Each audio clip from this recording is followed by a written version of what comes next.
उर्दू आसानी से सीखे में आज हम पढ़ाई का नया सिलसिला शुरू करने लगे हैं। हम हरूफ तहज्जी अलिफ ता ये ना सिर्फ पढ़ेंगे, उनकी आवाजों की पहचान करेंगे, उनकी छोटी अशकाल को साथ साथ देखेंगे और उनसे जो नए हरूफ बन रहे हैं उनको भी देखेंगे और इसके अलावा हम लिखना भी सीखेंगे।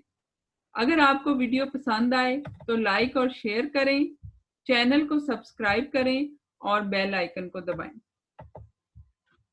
हरूफ तहज्जी में सबसे पहले अलिफ मद आ आता है।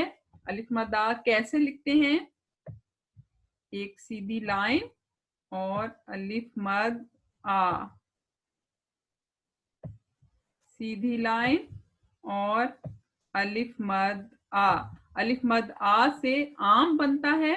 ये देखिए आम कैसे लिखना है। सबसे पहले मैं आम लिखने से पहले मैं आपको एक खास बात बता दूं कि अलिफ मद आ जो है ये खड़े हरूफ में आता है और खड़े हरूफ अपने बाद आने वाले हरूफ को अपने साथ मिलने नहीं देते। इसी वजह से यहाँ पर मैंने अलिफ मद आ और मीम को अलग अलग लिखा हुआ है, क्योंकि ये अलिफ मद आ जो है मीम को अपने साथ नहीं मिलने देगा।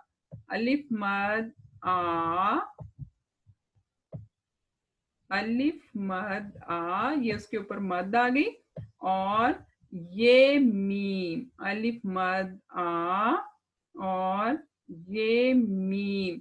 अगर आप इसको 3 दफा लिखें और हर दफा जोड़ करके इसको पढ़ें साथ साथ तो आपको आम लिखना आ जाएगा।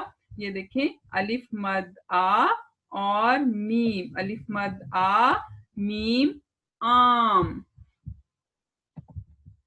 अलिफ मद आ से अब देखते हैं अगला हर्फ जो है लफ्ज कौन सा बन रहा है। अलिफ मद आ, एक दफा और लिखें अलिफ मद आ। ये देखें अलिफ मद आ से बन रहा है आलू। अलिफ मद आ लाम वाव आलू।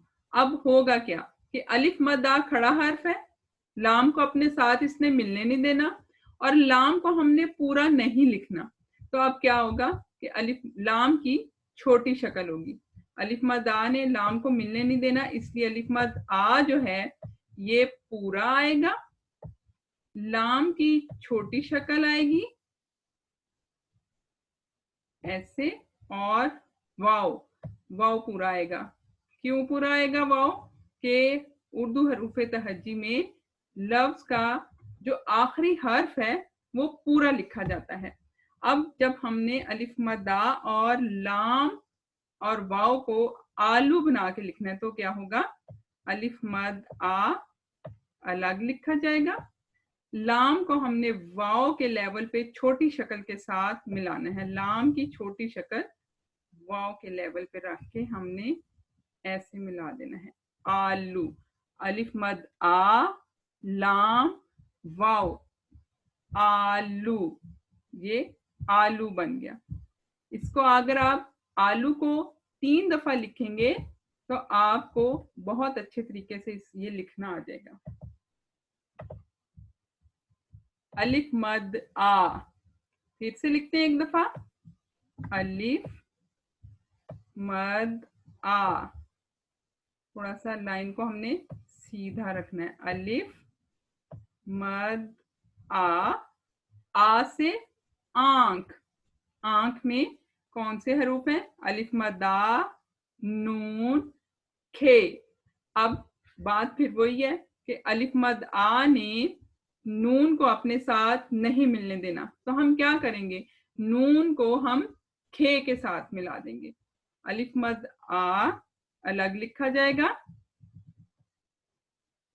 ऐसे, अलिफ मद आ नून की छोटी शक्ल ऊपर नुक्ता और खे काफ और 2 चश्मी है, ये भारी हरूफ में हम पढ़ चुके हैं और ये इस तरह से भारी हरूफ खे।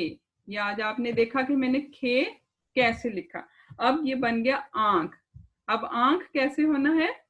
अलिफ मद आ अलग लिखा जाएगा और नून और खे को मिलाकर हमने ऐसे पहले नीचे से और फिर ऊपर से इसको घुमा कर लाना है, तो ये आंख बन जाएगा। और जहां पे हमने नून का नुक्ता डालना है, अब यहाँ पे ये देखें अलिफ मद्दा नून खे, ये क्या बन गया? आंख। अब आपने इस आंख के वर्ड को भी 3 दफा लिखना है और इसी तरह जोड़ तोड़ के साथ पढ़ना है, तो ये आपको बहुत अच्छे तरीके से लिखना आ जाएगा। वीडियो पसंद आए तो लाइक और शेयर करें, चैनल को सब्सक्राइब करें, बेल आइकन को दबाएं ताकि आपको हमारे आखिरी सबक भी देखकर कुछ सीखने का मौका मिले।